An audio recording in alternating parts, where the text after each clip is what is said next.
నమస్తే, welcome to our channel. నేను విశాల్ని.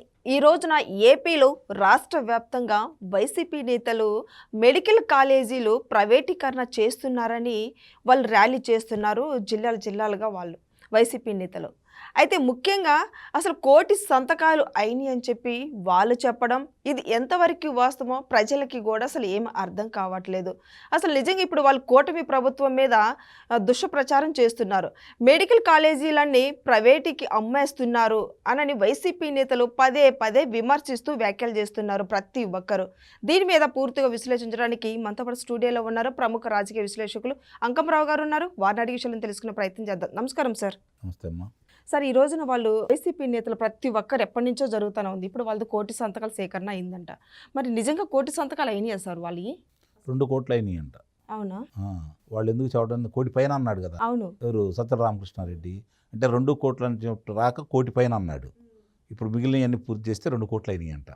2 కోట్లు అంటే ఆంధ్ర రాష్ట్రంలో చిన్నపిల్లలు, వయోవృద్ధులు, అనారోగ్యం పాలైన వాళ్ళు, దేశ విదేశాల్లో బయట ఉండేవాళ్ళు, వీళ్ళందరినీ తీసేస్తే ఒక 3 కోట్లన్నర 4 కోట్ల మంది ఉంటారు. అందుట్లో సగం పైన ఇప్పుడున్న ఈ ప్రభుత్వం మీద అసంతృప్తిగా ఉందని చెప్పని స్వయంగా జగన్మోహన్ రెడ్డికి ఉత్తరాలు రాసి, రెండయ్యా మేము సంతకాలు పెడతామని చెబితే ఈ నాయకులు వాళ్ళ దగ్గరికి వెళ్తే వాళ్ళు సంతకాలు పెడితే ఆ సంతకాలు తీసుకొని వీళ్ళు ఈ ర్యాలీలు నిర్వహించేసి కలెక్టర్లకు ఇచ్చేసి మళ్ళీ కలెక్టర్ల చేత కూడా సంతకాలు పెట్టించుకొని వచ్చి జగన్మోహన్ రెడ్డికి ఇస్తే జగన్మోహన్ రెడ్డి దాని మీద సంతకాలు పెట్టి వాళ్ళ ఇంట్లో వాళ్ళ చేత సంతకాలు పెట్టించి బెంగళూరులో వాళ్ళ చేత సంతకాలు పెట్టించి గవర్నర్ గారి దగ్గరికి వెళ్తాడంట. గవర్నర్ గారి దగ్గర సంతకాలు పెట్టించి అప్పుడు హోమ్ మినిస్టర్ గారి దగ్గరికి, జాతీయ హోమ్ మినిస్టర్ గారి దగ్గరికి, ప్రధానమంత్రి గారి దగ్గరికి, రాష్ట్రపతి గారి దగ్గరికి వెళ్తాడు. ఇప్పుడు మొన్న వాళ్ళ ఎంపీలు అందరూ కూడా నిర్మలా సీతారామన్ గారి దగ్గరికి వెళ్ళారు కదా. ఆమె ఏం మాట్లాడారో తెలిసింది. మీరు ఒక బాధ్యత గల ఎంపీలు అయ్యుండి దీన్ని ప్రైవేటీకరణ ఎలా అంటారు? మీరు పబ్లిక్ మామూలుగా మీరు చెప్పే మాటలు నమ్ముతారని మీరు భావిస్తున్నారా? ముందు మీకు తెలియాలి కదా క్లారిటీగా. ఇది ప్రభుత్వం ఆధ్వర్యంలో నడిచేది. ప్రభుత్వం ఈరోజు ఆ డబ్బులు పెట్టలేదు కాబట్టి వాళ్ళని ఆశ్రయిస్తుంది. దాంట్లో తప్పేంటి? మీరు ఎందుకు ఈ విధంగా ప్రచారం చేస్తున్నారని చెప్పని ముట్టికాయలేసి పంపించారు కదా. ఇక్కడ గమనించుకోవాల్సిన అంశం ఏంటంటే వాళ్ళ తండ్రిది అని చెప్పుకుంటున్నటువంటి ఆరోగ్యశ్రీ పథకాన్ని తీసుకొస్తే ప్రభుత్వ వైద్యశాలలోనే జరుగుతున్నాయా? మొత్తం ప్రైవేట్గా దోసి పెడుతున్నారు కదా. 5 సంవత్సరాలు నువ్వు ఏదైనా ఒక్కటన్నా ఆపావా? 108 వాహనాలు అంబులెన్స్ ఎవరి ఆధ్వర్యంలో నడుస్తున్నాయి? నీ ఆధ్వర్యంలో నడుస్తున్నాయా? నువ్వు ముఖ్యమంత్రిగా ఉండగా మరి దాన్ని ఎందుకు ఒప్పుకున్నావు నువ్వు? అంటే నువ్వు ఏం చేసావని దాన్ని, అంటే వాళ్ళ దగ్గర ఏం తీసుకొని నువ్వు వాళ్ళకి అనుమతులు ఇచ్చావని భావించాలి. ఇవన్నీ కూడా చెప్పుకోవడానికి చాలా బాగుంటాయి. కానీ ఇక్కడ జరుగుతున్నది ఏంటి, జరిగింది ఏంటి? ఇప్పుడు అతను 17 కాలేజీలు నేను మొదలుపెట్టాను అని చెప్పాడు. 17 కాలేజీలు పూర్తి చేశానని కూడా అన్నారు వాళ్ళు. కానీ 5 కాలేజీల్లో మాత్రమే ఇప్పుడు మామూలుగా పిల్లలు చదువుకుంటున్నారని చెప్పని చెబుతున్నారు. మిగిలిన 12 కాలేజీలు, 5 కాలేజీలు పూర్తి చేసినప్పుడు మిగిలిన 12 కాలేజీలు ఎందుకు పూర్తి చేయలేకపోయావు? సమాధానం ఉందా? అంటే ఒక్కసారి ఏమైనా కడుతున్నావు నువ్వు? ఒక ఇల్లు అంటే ఉదాహరణ అయిపోయిన తర్వాత ఉదాహరణ కడుకోవచ్చు. 17 చోట్లే కదా. మరి ఇక్కడ 5 అయిపోయినప్పుడు అక్కడ ఎందుకు కాలేదు? అంటే దీనికి ఇచ్చిన ప్రయారిటీ అటుకి ఎందుకు ఇవ్వలేదు? అంటే ఇక్కడ నీలో ఎంత స్వార్థం ఉందా? 2 లక్షల పైచిలుకు కోట్ల రూపాయలు నువ్వు ప్రజలకి నేను మామూలు బటన్ నొక్కి ఇచ్చానని చెప్పే నువ్వు ఆ రోజు అప్పులు చేసావు కదా. 10,000 కోట్ల రూపాయలు దీనికి ఎందుకు ఖర్చు పెట్టలేకపోయావు? కేంద్రం 1,500 కోట్ల రూపాయలు ఇచ్చింది, రుణం తీసుకున్నావు 3,000 కోట్ల రూపాయల పైన. ఆ డబ్బులన్నీ ఏమైపోయినాయి?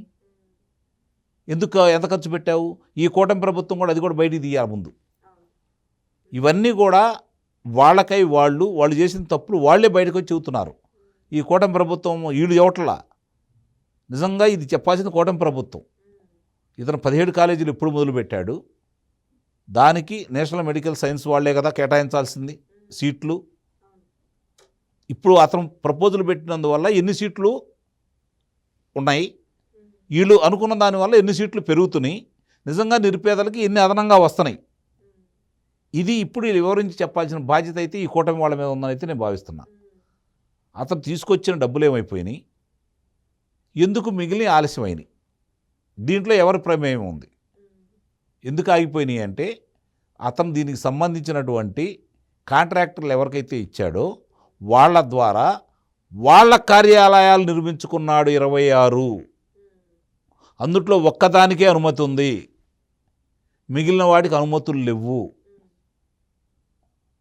అయినా సరే ఈ డబ్బులు అటు డైవర్ట్ చేశారు. మళ్ళీ మేమే అధికారంలో ఉంటాం కదా అన్న ధీమాతోటి, ఇవన్నీ ఎవరు పట్టించుకోరన్న ధీమాతోటి వాళ్ళు చేశారు.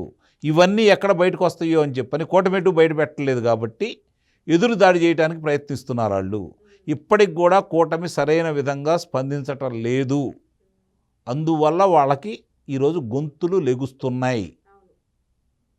ఇది ప్రజలందరూ కూడా గమనిస్తున్నారు. ఇది అతి మంచితనం ప్రజలు ఓర్చుకోలేకపోతున్నారు. దీన్ని కూటమి పెద్దలు గమనించాలి. దీంట్లో స్పష్టంగా 1,000 సంతకాలు అన్నారు. 1,000 సంతకాలు అంటే నాకు తెలిసి ప్రతి గ్రామంలో కూడా సంతకాలు పెట్టాలా. దాదాపు ఎంతమంది సంతకాలు పెట్టారు, ఏ ఏ పేర్లేంటి, వాళ్ళకి సంబంధించినంత వరకు వాళ్ళ చేతే చెప్పించాలి. అది ఇప్పుడు ఈ కూటమి ప్రభుత్వం చేయాలి. ఎందుకంటే 5 సంవత్సరాలు వాళ్ళు ఎన్ని ఇబ్బందులు పడ్డారో వాళ్ళకి తెలుసు కాబట్టి వాళ్ళ వాళ్ళు బిడ్డలు కూడా ఈ ఇబ్బందులు పడకూడదన్న ఉద్దేశంతో కూటమి ప్రభుత్వాన్ని గెలిపించుకున్నారు. 151 స్థానాలు వచ్చిన వాళ్ళకి 11 స్థానాలు పరిమితం చేయటం అంటే సామాన్యమైన విషయం కాదు. ప్రజలకి జగన్మోహన్ రెడ్డికి మధ్య జరిగినటువంటి యుద్ధంలో ప్రజలు గెలిచారు.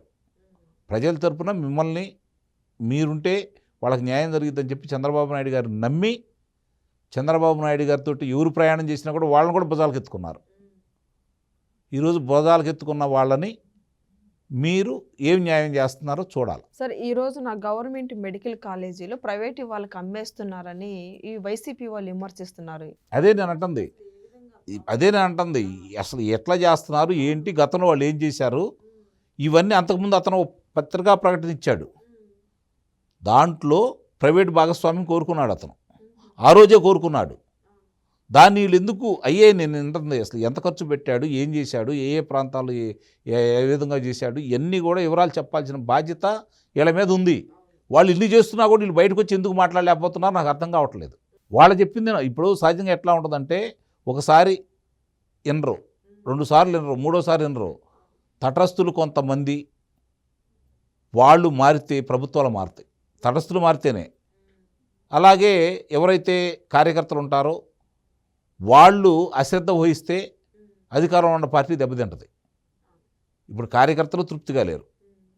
అలాగే మధ్యస్థంగా ఉన్న వాళ్ళు కూడా వీళ్ళు చేసే దానికి ఏంటి వీళ్ళు సరిగ్గా సమాధానం చెప్పట్లేదని చెప్పి వాళ్ళు కూడా ఆలోచిస్తున్నారు. వాళ్ళ కోపం రానియొద్దు.